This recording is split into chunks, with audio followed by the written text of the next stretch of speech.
না, 87 কিছু হচ্ছে না। সিলেবাস মডিফিকেশন হবে, নিয়ম কানুন যা ছিল তাই থাকবে। অতএব এই বছরও অষ্টম শ্রেণী পর্যন্ত বিনা বাধায় পড়বার যে ব্যবস্থা রয়েছে সেটাই থাকবে। একটি সিলেবাস, অর্থাৎ সেটি হলো আমাদের বর্তমান প্রজন্মকে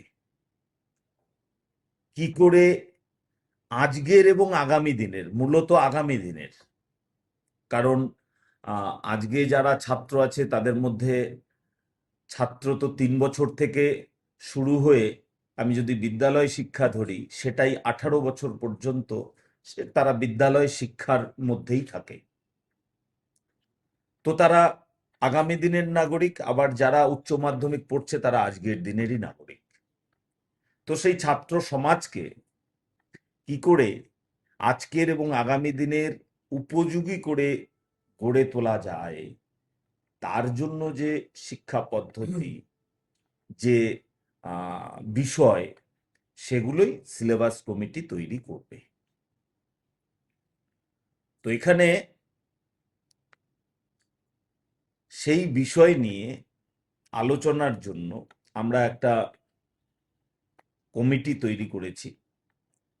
সেই কমিটির দায়িত্বে রয়েছেন অধ্যাপক দেবাশিস চ্যাটার্জি। তার সঙ্গে বিভিন্ন ক্ষেত্রের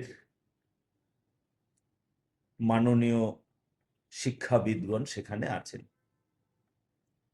মূলত সকলেই তারা শিক্ষা পেশার সঙ্গে যুক্ত, কিন্তু সেখানে আমাদের একটা প্রভিশন রাখা আছে যে তারা যদি মনে করে অন্য কারো মতামত তারা নিতে পারে। এবং যে কমিটি রচনা করা হয়েছে সেই কমিটির মধ্যে আরো কিছু ইনক্লুশনেরও জায়গা আমাদের আছে, সেটাও আমরা দেখব।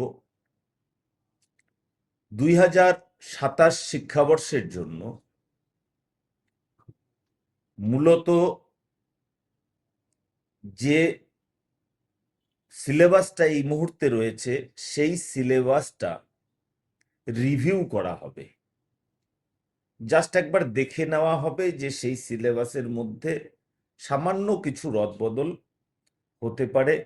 যে বইগুলো আগে সরকারিভাবে দেওয়া হতো সেই বইগুলোই শুধুমাত্র সরকারিভাবে দেওয়া হবে, নতুন কোনো বই আলাদা করে এখনো পর্যন্ত যুক্ত করা হয়নি। যে বইগুলো বাজার থেকে ছাত্রছাত্রীরা সংগ্রহ করে পড়তো সেরকমই থাকবে সেগুলো। কিন্তু 2028 সালে আমাদের একটি খুব বড় পরিকল্পনা রয়েছে। এবছর যেহেতু সময় আমাদের হাতে কম, সে কারণে আমরা সম্পূর্ণ সেটাকে পুনর্গঠনের জায়গায় আমরা যাচ্ছি না। 2028-এর সিলেবাস সম্পূর্ণ পুনর্গঠিত হবে, সমস্ত বিষয় খতিয়ে দেখা হবে এবং ন্যাশনাল এডুকেশন পলিসি 2020 অনুসারী আমাদের একটি সম্পূর্ণ কারিকুলাম তৈরি হবে। সেখানে নতুন করে কোনো বই ছাত্রদের পুনরায় দেওয়া যায় কিনা বা অন্য কোনো চিন্তা ভাবনা হয় কিনা সেগুলো কিন্তু সেই সময়ে হবে।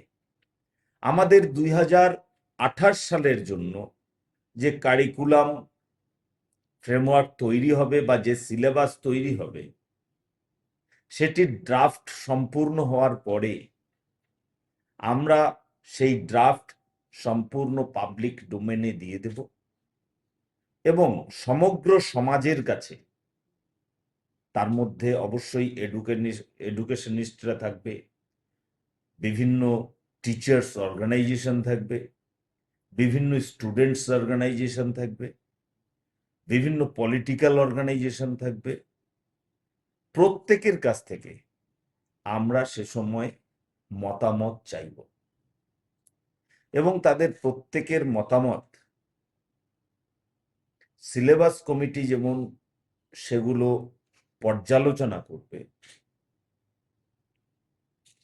এবং তারা পর্যালোচনা করার পরেই যে ধরনের সুপারিশ করবে সেই সুপারিশগুলো আবার আমাদের যে টিম আছে সেই বিষয়গুলো নিয়ে সবিস্তার আলোচনা করে ডিসিশন বা সিদ্ধান্ত, আমাদের চূড়ান্ত সিদ্ধান্ত নেওয়া হবে। আজকের প্রাথমিক আলোচনায়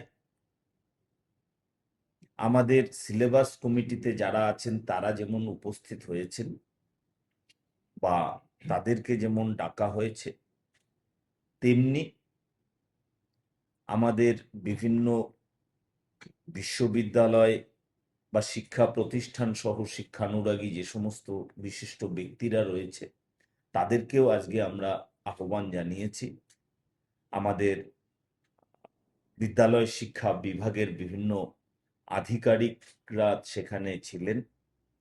আমরা সেখানে বিশেষভাবে আহ্বান করেছি আমাদের সম্মানীয় উচ্চশিক্ষামন্ত্রী, উচ্চশিক্ষা রাষ্ট্রমন্ত্রী এবং আইটি ডিপার্টমেন্টের মন্ত্রী মহোদয়কে। আরো ভালো ভালো খবর দেখতে সাবস্ক্রাইব করুন বাংলা হান্টের ইউটিউব চ্যানেল। বাংলা হান্টের আরো খবর দেখতে নজর রাখুন। বাংলা খবর মানেই বাংলা হান্ট।